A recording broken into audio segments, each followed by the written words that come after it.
Who's wrong and who's wronger? In this corner, followed by millions, James, the exploding unicorn, Breakwell.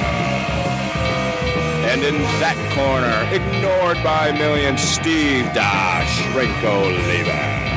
All right. Thank you, everybody. Thank you, and welcome to 2018 and a new lease on life for Wrong and Wronger. We're so glad to have you here. At least I am. Half of us are gentlemen, James, but I don't want to speak for you. Yeah, that's fair. I whatever the opposite of a gentleman is, I'll go ahead and claim that title. I'm not ashamed of it. I know what I am. I am Steve Olivas, Dr. Steve, and he is James, the exploding unicorn Breakwell, a guy like Katy Perry's fireworks. He explodes. This guy pops, man. We are sitting here going through Wrong and Wronger and sifting through the mountain of interest. People are giving us and all the love on all of the platforms. YouTube, James, has been really going well. Yeah, it's kind of surprising. I think that the promise of posting the penalty videos got people excited. They just like to see other people experience pain. So really, we're not getting better. We're just kind of tapping into the sadistic nature of our listeners. So thank you all for being messed up. And that is the new aspect. In case you missed last week's episode, that we're going to run a poll and ask the listeners who won the debate, and the loser has to videotape himself doing a punishment that is deemed by the two hosts as being fair ahead of time. Do we have a punishment this week? So I don't want to alarm you, but we did not discuss this off camera at all. So we're going to have to decide this live. So I would say the two punishments that come to mind as being the easiest, and neither of these is related to the topic today, but one being you have to shave your legs, which would be hilarious if you had to do that, because we all know I'm going to win this debate. The other one would be that you have to sing the Justin Bieber song of your choice on video and post it. Oh, well, I don't know if you, without some heavy earth-moving equipment, would be able to shave even one of your legs. Is that even possible? You know what? I could slash and burn. I just get some gas and some fire. I'd be okay. No, hell with that. You need napalm. You know, I actually shaved my legs when I was like 10 or 11 years old. I've had hairy legs since I was a kid. Why? Were you a swimmer or just weird? No, wait. Why is that binary? There can be other options in that multiple choice question. Two options. With you, it's always binary. Well, I'm not ruling out weird, but I did. My mother had her leg razor in the tub, and I was taking a bath, and I thought, let's see what this is all about. And I remember shaving a strip up my shin and going, uh-oh, because I had to do the whole thing once you do the reverse mohawk strip. Oh, God, I wish that wasn't a true story and that my mother doesn't listen to this, but that really happened. Okay, so what are we doing? We doing song or are we doing leg shaving? Let's do the song. I want to hear your singing voice, and I think that'll be fun for everybody. You will not be hearing my singing voice. This is just going to be Steve humiliates himself. That's going to be the new title of our podcast. Well, the title is Wrong and Wronger, and we do debate topics every week that people all have an opinion about, which is what makes the show so universally appealing. And what is the topic going to be today, my friend? Stick shift versus automatic cars. Which is better? Manual versus automatic. And this was suggested by one of the followers on Twitter. And I invite everybody, both James and my listeners, if you have ideas, send them to us, because we're not that bright. And we're going to run out of ideas at some point. Yeah, like 25 podcasts ago. That would be about the point. But yet here we are, still talking about nothing. So go us. Well, as we talk about nothing, we're also going to talk about good nothings, whisper sweet nothings into each other's ear for a moment, and deliver a compliment to the foe before we engage in mortal combat. I went first last week. I want to hear what's on your mind this week. Yes, and so as part of my resolution to be nicer to you this year, we'll see if it makes it through one compliment. I would like to say that you did a very nice job on your snowman in Nashville, which has no snow. You would not let that slow you down, so you raided a construction site, and I guess go ahead and tell us a little bit about the snowman you built. Well, the construction site, now, as it was not necessarily like building houses, it was just where heavy equipment and machinery was stored, like road graders and some of the stuff that the city workers have. And they were running a tree chipper, like a wood chipper that they were throwing trees into. They're going to fire it up again in a week because people throw their Christmas trees into there. And they chip up all the Christmas trees and make mulch out of it. And I thought, what could be cooler than a mulch snowman? And so I brought just a little bit of elbow grease and a little bit of, well, bacon grease. And I had some of the sweetest smelling bacon pine snowmans that you've ever been around built in the municipal parking lot. And you ask why I have a binary question of if you were a swimmer or weird. There's no other way with you, and you definitely went weird there. That was not swimming related this time. That was I toss you the weird random story, and you definitely go weird with it. But that's okay, because I'm not in Nashville to see your snowman, so thank God for that. Yeah, I know. You usually don't give me a whole lot of structure to work on when you throw me those weird questions, and so I have to come through and not disappoint, like you tend to. But I'm going to I'm going to flesh this out a little more for you. Flush is probably more accurate with this show. But James, I'm going to stick with the topic of putting things together with weird materials that we talked about Star Trek versus Star Wars last week, and of course James didn't pick the Guam Quarter picked Star Wars. James once, and he was probably in college when he did this because getting his nerd on was what they did on Saturday nights. This is really weird. But he fashioned a Death Star out of only Play-Doh, Elmer's glue, and a chunk of Bubblicious. I don't know if it was chewed or unchewed, but I know that was involved in the ingredients. You know, boredom was a big problem in rural Indiana where I went to college. There was not a lot to do, so we thought, what better use of our time than to take a crack at this? And we built it, and we blew it up. And it not gonna talk about what we used to blow it up. It may or may not have been illegal, but it was thoroughly destroyed. And the campus police were immediately interested, but we scattered from the scene, much like the Rebel Alliance on the run. We were not caught, so the day was saved. Well, the Death Star ended up taking out your whole college, so yeah, it is closed. That's a whole new thing. So yeah, thanks for bringing up old wounds. I love that one. All right, I am going to flip the Guam Quarter of Fate, and the reason I do this is it determines which side we argue. This is completely organic and manufactured out of our minds from the ground up. What are the two sides of the coin going to represent for you, James? So heads, automatic, tails, stick shift. Heads, automatic, tails, stick shift. The Guam Quarter is up. I might or might not have tried to catch it, but that's another story. It landed heads. I get so lucky. I get the winning side every time. I mean, I was going to win even with the losing side, but I'm going to win with the winning side this time. Because really, the listeners think. Yeah, we will, because they're going to vote for me. But really, this is a non-debate. Like, stick shift had a purpose when shifting yourself was more efficient. But now we have computers to do that for us. Like, computers have surpassed mankind, and automatics are more efficient than stick shifts at shifting the car. You just drive, you don't think about it, your hands are free, and it does all the work for you for fuel savings. Like, the only reason to use a stick shift is if you want to feel cool and try to impress people, but the only person impressed is you. But the most important argument, I'm just going to throw out two arguments in a row here, because there's really one argument that ends everything. If you want to eat in your car, you just can't eat with a stick shift. You got 2 feet going, you got your hand on the shifter, like what are you going to hold the burger with? There's not enough. You got to hold the steering wheel, the stick, the clutch, the gas. It's not going to happen. You're going to starve in your car. It's the wrong way to go. So you lose, Steve. Just give up. I know. James Breakwell, ladies and gentlemen, he texts in his car, he eats, he puts on makeup. Like, there's a lot going on that he needs to drive with his knees in order to accomplish. Me, I'm a safe driver. I am considerate of the lives of the people around me, and so I love the concept of a stick shift.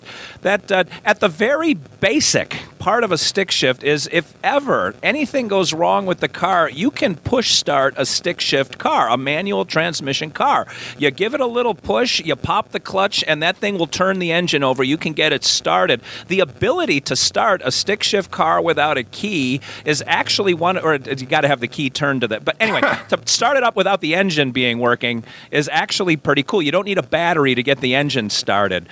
Also, stick shifts are just fun to drive. Like, you're in control of the vehicle. If you need to downshift to slow down, you can do that. If you want to downshift to speed up, you can do that. If you need a little extra oomph, you can drop that thing into fourth from fifth, or you can drop it into third and give that little extra torque that lower gear offers you. With the computer, you're a slave to everything that the computer has been pre-programmed to decide for you. True car enthusiasts, and I know I'm talking to one right here with James Breakwell, but true car enthusiasts will choose stick shift every time.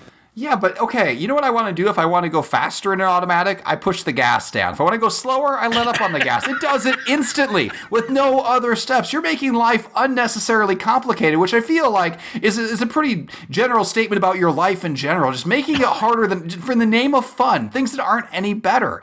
I mean, there's no advantage to it anymore. It's overly complicated. It's a pain to teach people to use it. I know several married couples that had to get rid of a stick shift car because one person could drive it and one person couldn't. So they had to they couldn't swap vehicles or do anything like that. It adds an unnecessary complication. Also, you notice terrain features that you should not notice. Like I learned to drive in a stick shift and I later switched to an automatic. And in a stick shift in this neighborhood I've been living in my entire life, I suddenly realized there were slight hills all over the place. Because if you stop on a slight hill on a stick shift, it is like a whole ordeal. Especially if there's somebody parked behind you who's like, am I going to engage the clutch and push the gas in time so I don't slide backwards and hit this guy? You know what I think when I drive an automatic up there? Nothing. I have no worries. I pull up to the top stop sign on this slight hill and I pull out, and that's the end of it. You know, let me just point out that there's two problems with James Breakwell, and this is what's leading to his whole argument. One, he is of the age, and ladies and gentlemen who are a little more mature, like me, take a look at James and ask yourself, which one of us, me or him, comes from the generation of lazy people? Who doesn't want to do any work to have fun? The best things in life are ones that you put a little bit of elbow grease into to come up with the outcome. Like, you stand back, when you mow the grass yourself, you stand on the porch and you survey your kingdom. When you pay someone else to mow the grass, you don't get that same innate sense of satisfaction, and that's what a stick shift does for you. The other one is that you've got to have a certain level of coordination to drive a stick shift. When you're on a hill, if you have timing and coordination, James is the least musical person you'll ever meet, and that makes he would be killing that thing and leaving 6 pounds of, a transmission dust just ground up in a line like cocaine behind him as that car is driving. Me, man, I am as fluid as Jordan out there. I am like the Tiger Woods, the Steph Curry, and I'm saying names that James thinks I'm making up right now, but I am all of those people. I am the Baryshnikov of the stick shift, and it is fabulous. It's a thing of beauty to watch. It's good that you take pride in such pointless skills, but it doesn't get you anywhere. Like, if you do it wrong, if you mess up, and I'm sure you've ground the clutch before, where you fail to engage it just right and you hear that grinding sound, you're going to tell me you have never in your life heard that grinding sound? Yeah, when my buddy Brad was teaching me how to drive a stick shift in about 1986. Did you say 1886 or 1986? I would believe both. You had to smack the horse in the ass to get it going, but yeah. But I mean, if you do it wrong, you can cause real damage to your vehicle in a way that you just can't do with an automatic. And also, as far as the sense of satisfaction, that's an argument you make when there's no point for doing something. Like, I do it for tradition. There's no other way to justify it. We've already got things that do things for us to make life easier. Do you wash your dishes by hand for the sense of satisfaction, or do you use the dishwasher? Do you clean your house with a broom, or do you use a vacuum, or better yet, a robot vacuum? Because those inventions have been made to make life easier. Do you do math on a calculator or an abacus? You use technology, and where technology has taken us is that you don't have to shift anymore. You don't have to have 3 extra steps to change gears. You just push the gas and go, and it will do it in a way that's more efficient for you. And unless you need your ego stoked to make you think that you're in charge of this car rather than a computer, there's no reason to do anything other than automatic. You know, my generation, we put hard work into things. The sweat of our brow is what made this country great. Your people, you want to sit around picking lint out of your belly button playing video games. That's your idea of a good Sunday afternoon. I just want to point out to the older generation the flaws of its ways. I mean, you're going to be in a nursing home soon. I just want to make life easy for you. You're going to be hobbling around on that walker, and you're not going to have the dexterity to push 2 different pedals with 2 different feet. So for your sake, I hope you switch to an automatic so they don't take away your keys, which they honestly should probably do right now.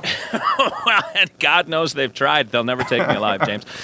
But why are high-end sports cars all stick shift? There is a reason for that. Because there is a reason. What?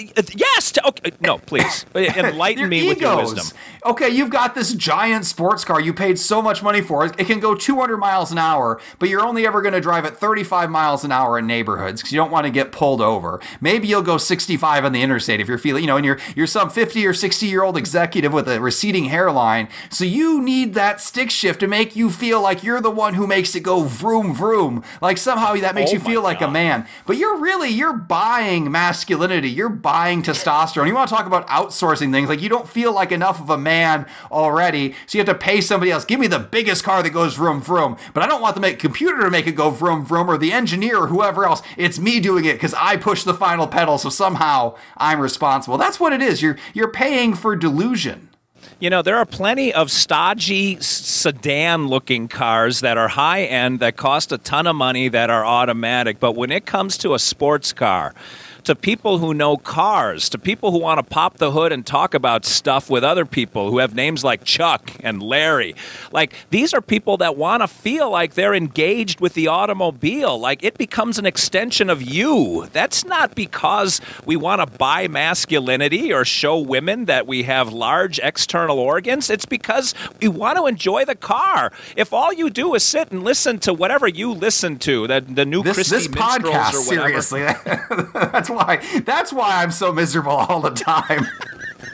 You need a little fun in your life, man. 27 kids and one pig later, right? You're driving like a Honda Odyssey minivan and just hating your life. Why are you listening to me in your car? You got to ask yourself some of these basic questions. I tune it down for your parts and just tune it back up for me.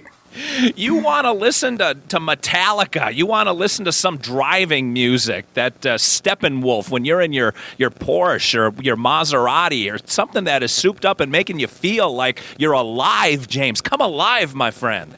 I don't know. I'm willing to bet that the majority of cars you've driven in your life are automatic, and had the Guam quarter of fate not so cruelly forced you into the manual camp. Like, let me ask, your main driver now, your day-to-day driver, stick shift or automatic? Well, you're going to ask the wrong guy this question again. My main driver right now is an automatic, but I haven't had a lot of cars in my life. My wife has had about 40 cars in her life, and roughly 30 of them have been stick.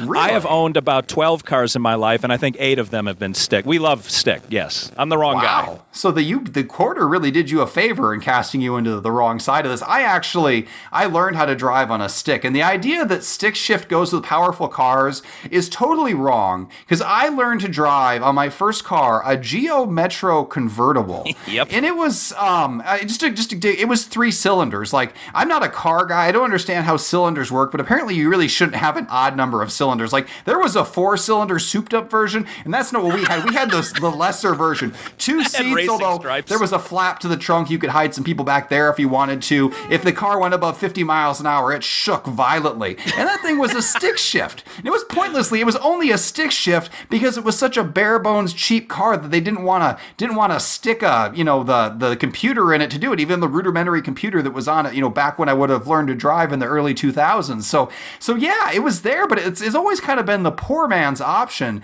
And I think people, just to compensate for that, say, I can't afford an automatic, but I don't want an automatic anyway, they say, because I'm too manly to need that. It's the sour grapes mentality. They couldn't afford it. But now automatics are just as cheap as manuals, if not cheaper. You're saving yourself nothing, but then this misguided notion is still there because people are still just offended from a long time ago when they couldn't afford it. And that's you.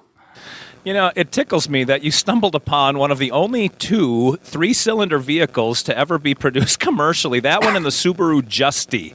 That really? Was an equally big tuna can. God dang. This is a real fact? This is not just you making up things for the show? I am surprised you know that. You know why? Because we're not arguing about outer space adventures right now. We stumbled into your realm. That was an awesome car. I mean, it was like... I will say that it impressed girls, not in that they wanted to get in the car with me. They wanted to own the car without me. Like, it was the perfect starter car for a high school girl. I impressed them in all the wrong ways. Oh, we got to get out of here, man. We're running up against 19 minutes. So tell the people how they can find us and what they're going to see happening in the next few days. Okay, so there's going to be a penalty video, probably of Steve singing Justin Bieber, depending on how you vote. So I'm going to post the poll on @ExplodingUnicorn without the E to ask you who won the debate. Not which side you're on, not what you believe in your heart of hearts, but who won the debate today, James or Steve. And then based on that, one of us is going to have to sing the penalty, which we're going to post on our YouTube page. If you go to YouTube and search for Wrong and Wronger, it'll pop right up. We have all of our podcasts up there, and we post our penalty videos there as well. The penalty video from last week where one of us eats a lemon is on there. I'm not going to spoil it for which one of us it was, but it was hilarious. So so you can follow us on YouTube at Wrong and Wronger. You can follow us on SoundCloud at Wrong and Wronger. You can follow us on iTunes at Wrong and Wronger. And then there's someplace else that I can never remember. What's the other place for Android users, Steve? Podcast Addict, if you've got an Android phone. Podcast Addict. Yes. And the SoundCloud also works on Android, because I have an Android, and SoundCloud works fine on there, as does YouTube. So, yeah, so definitely do that, and tell them where else they can follow us. They can follow us on Twitter and Facebook, which is where most of them started following us in the first place. Unicorn is at Explode. And what? By us, you mean me. Let's be honest here. Oh, no, definitely. I don't barely exist. I'm at Steve Olivas, Olivas, and he's at Exploding Unicorn with a big X. James is also on Facebook. He's got a fan page, Exploding Unicorn, spelled just like Noah Webster told you to. And we're going to come back next week. I do want a couple of you to tweet James and let him know where he can find those Bieber lyrics in the meantime. But next week, we're going to come back, and what are we going to be debating next time, my friend? No idea. All right, that's never why people tune in, to find out what's coming up next. All right, until next week, this is Steve Olivas for James the Exploding Unicorn Breakwell saying thank you for listening, everybody.